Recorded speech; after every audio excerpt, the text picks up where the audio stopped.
السلام علیکم ورحمت الله وبرکاته. هیله ده چې خوشحاله او کامیاب او سوکاله اوسئ. د سیرت لړۍ ته ښه راغلاست. په تېرو برخو کې مو د رسول الله صلی الله علیه وسلم په زوکړه د هغه د سیرت په اهمیت او په نورو باندې خبرې وکړې. که مو نه وي کتلي له سره را پیل کړئ. سلسله به ډېره ګټوره وي. له سره را سره وګورئ او تر پایه پورې را سره ملګري واوسئ. په دې برخه کې په دې غږیږو چې څنګه رسول الله صلی الله علیه وسلم چې وزېږېدو بیا په رضاعت باندې بیبي حلیمې ته ورکړل شو او ولې ورکړل شو.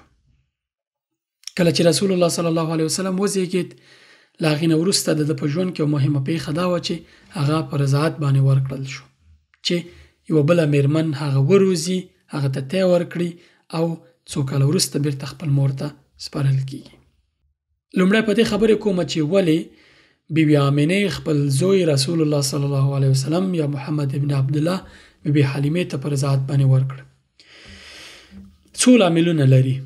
لومړی دا چې بیبي آمینې او عبدالمطلب د رسول الله صلی الله علیه وسلم نیکه غوښتل چې دغه رسول الله صلی الله علیه وسلم په یوه کلیواله سیمه کې رالوی شي چې هلته ډېر ځانګړي خصوصیتونه دي. پخوا وخت کې عربو کې مخورو کورنیو کې اشرافو کې د عربانو مشرانو کورنیو کې دا رواج و چې دوی به خپل اولادونه په کلیو بانډو کې لویول چې څو لاملونو په خاطر باندې.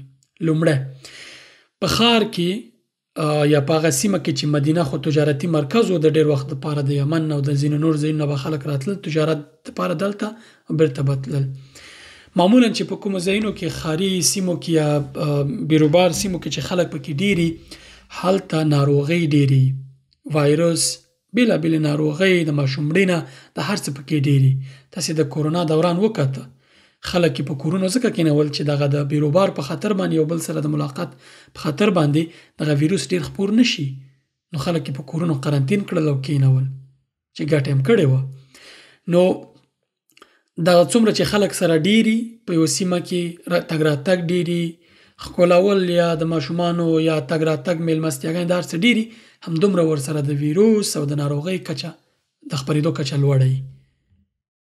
نو ځکه دوی غوښتل چې رسول الله صلی الله علیه وسلم یا ټول هغه رواج دا و چې د مخورو کورنیو هغوی چې مالداره وو او خلکو ته به یې اجره ورکوله، نورو میرمنو به له کلیو باندې راتللې، دوی اولادونه به یې اخیستل، یو کال دوه کاله به یې روزل، بېرته به یې دوی ته سپارل تر څو هغه بدني هر څه پیاوړي شي او قوي رالوی شي.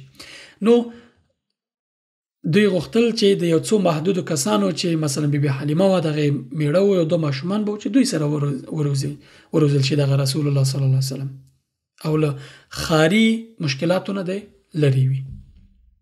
دویم په کلي کې ماشوم چې کله رالویږي تر هغه ماشوم په بدني لحاظ باندې پیاوړی وي چې په ښار کې لویږي. هغه بدني سټامنا یا بدني قوت یا هغه انرژي او هر څه قوي، جسمي داسې کوټلی او قوي، فزیکي لحاظه ماشوم ښه روزل کېږي په کلیو کې. ځکه هغه کلیوالو سیمو کې شوده او هر څه یي، غواګانې، طبیعي شیونه خوري، نو ماشوم ورسره ښه رشد کوي. بل کلیوالې میرمنې تی ورکولو کې تر ښاریانو بیا یو څه ښیي، ځکه چې هلته دوی هغه طبیعي خوراک کوي، هر څه ورسره ښیي. خصوصا دا چې مرضونه هم پکې کمي او بدني قوت پکې چې کله بدن 2 کلو کې اولو کې د انسان ښه رشد مرحله یي، نو دغې کې ماشوم هلته روزل کېږي. بله دا چې عربي ژبه ډېره مهمه وه دوی ته. په ښار کې دغه د تجارتي تګ راتګ په خاطر باندې د دوی ژبه تر ډېره متاثره وه. دوی غوښتل چې دغه محمد صلی الله علیه وسلم په داسې یو سیمه کې وروزل شي چې هلته اصلي او هغه کره او پاکه ژبه وي، چې د ښار له ژبې سره نه یې ګډوډه شوې. په ښار کې به تاسو لیدلي چې هغه اصلي ژبه ورکېږي. مثلا په یوه کلي کې چې تاسې اوسېږئ هلته دري ژبه یې، پښتو ژبه یې، ازبکي، بله د ټولو نه پکې لغات مکس شي، هغه کره ژبه بیا په کلیوالو سیمو کې. نو دوی غوښتل چې رسول الله صلی الله علیه وسلم خپله ژبه وساتي او د ژبې ساتل دوی ته ډېر غټ خبره وه، ځکه چې د شاعرۍ او د دغه وختو شاعري اوج ته رسېدلې وه په عربو کې. نو ټول غوښتل چې یو قوي ژبې ویونکی وي، نو ځکه یې رسول الله صلی الله علیه وسلم بیبي حلیمې ته وسپاره چې د رسول الله صلی الله علیه وسلم د دغې ژبې فصاحت او بلاغت تاسې په حدیثو کې کتلی شئ. چې کله حدیث لولئ تاسو ته معلومیږي چې رسول الله صلی الله علیه وسلم څومره فصیح او بلیغ دی. د هر څه په کلیوالو سیمو کې کیږي. په ښار کې ژبه ډېره ګډوډه شوې فاصله شوې وي د خلکو ترمنځ، ځکه بېلابېل خلک راځي او بېلابېل کلمات پکې مکس کیږي. بل دا چې ماشومان په کلیواله سیمه کې با ډیسپلینه او ډېر ښه رالویان کیږي، تربیه یې ډېره ښه وي.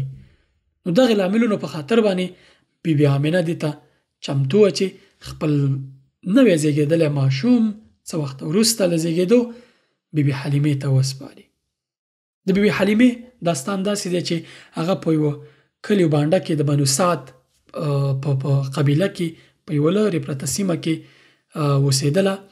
د یو میړه ډېر مالداره نه و، یو څه غریبان و، بېوزله و. نو نوی ماشوم یې هم شوی و چې یو زوی یې شوی و، یوه لور یې وه د شیما په نوم باندې، او یو زوی یې هم و چې د هغې نوم ما د سیرت په کتابونو کې ونه موند. انشاءالله که آینده کې مې ولټو حتما به تاسو سره شریک کوم.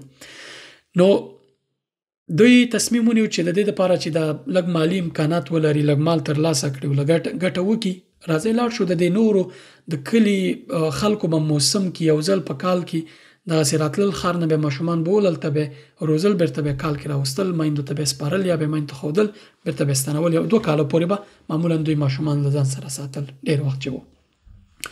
نو بی بی حلیمې او میړه تصمیم ونیو چې راځه موږ هم له دغه کاروان سره چې ځي او د مکې نه ماشومان راولي، موږ هم لاړ شو چې یو څوک یو څو روپۍ اجره راکړي. دوی ټول لاړل. چې لاړل هلته د دغه بی بی حلیمې او د دغه میړه دغه کوم حیوان باندې چې دوی تله چې ویل کېږي خر و که هر څه و، نو دغې باندې چې دوی سفر کوه ډېر ستړی ستومان او ډېر کمزوری و چې ناروغ به و که څه، ډېر د کاروانه وروسته پاتې و. کاروان ته مخکې لاړ. کاروان ورسېد مکې ته، بی بی حلیمه لا په لار کې را روانه ده. نو کاروان چې ورسېد دوی د دې قبیله باندې وګرځېدل، په دې کلي باندې هغه کوم ماشومان چې مثلا کورنۍ مالداره وي، ماشومانو پلرونه او میندې وي، ټولو ماشومان راټول کړل. بی بی حلیمه چې راتله هېڅوک نه و پاتې، ټول هغه کاروان چې راغلی و ماشومان یې واخیستل، یوازې یو یتیم ماشوم پاتې دی. دواړو خپل منځ کې وویل چې که اوس بېله کوم ماشوم بیرته ستنېږو، دومره سفر هم کړی، دا خو هم صحیح نه ده، نو څه وکړو؟ میړه یې ورته ویل راځه دغه یتیم ماشوم به راواخلو چې د دغې په خاطر کیدای شي الله پاک موږ ته مال او جایداد او نور څه راکړي. هغه ویل ښه ده. نو دوی دغه یتیم ماشوم په رضاعت باندې راواخیستو او دا و رسول الله صلی الله علیه وسلم. کله چې دا راواخیستو په دې لار کې را روان شو، له همغه ځایه په بی بی حلیمې او دغه په میړه باندې د الله پاک نعمتونو ورېدل شروع شو. په لار کې دغه حیوان دوی چې په سپارو داسې چټک روان دی چې په څو کاروان خو ته مخکې تللی و، دوی په دغه لار کې کاروان ګیر کو. ټول ورته حیران و چې په لار کې خو دغه حیوان چې ته پرې راتلی هر څه چې و، څاروی و که خر و که هر څه و چې ویل کېږي خر و، نو هغې باندې ته خو ډېر سست روان و، نو څنګه داسې چټک روان وي؟ دوی هم نه پوهېده. خو له دغه ځایه د پیغمبر صلی الله علیه وسلم معجزې راڅرګندېږي. دوی ته معلومېږي چې د ماشوم ځانګړی ماشوم دی او څه عادي کس نه دی.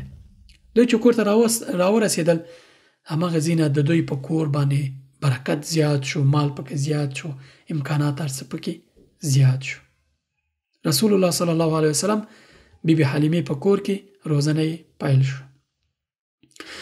2 کاله وروسته بی بی حلیمې رسول الله صلی الله علیه وسلم روزنه ورته کوله، ښه پالنه ورته کوله او د دې په کور باندې ګڼ نعمتونه راورېدلي وو.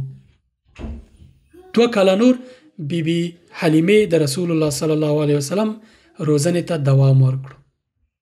په دغه وخت کې د روزنې په جریان کې یعنې 2 کاله نور عمر سره چې ټول بی بی حلیمې رسول الله صلی الله علیه وسلم 4 کاله روزلی او ساتلی دی. په دغه جریان کې په آخر وختونو کې د شق الصدر یا د رسول الله صلی الله علیه وسلم د سینې څیرې کېدل چې جبرائیل امین څیرې کړې وه او زړه ورته مې دا پیښه کېږي چې دا به په راتلونکې برخه کې انشاءالله پرې خبرې وکړو. تر هغې دغه ویډیو له ملګرو او دوستانو سره شریکه کړئ. انشاءالله موږ ټول به په ثواب کې شامل یو. السلام علیکم ورحمة الله وبرکاته.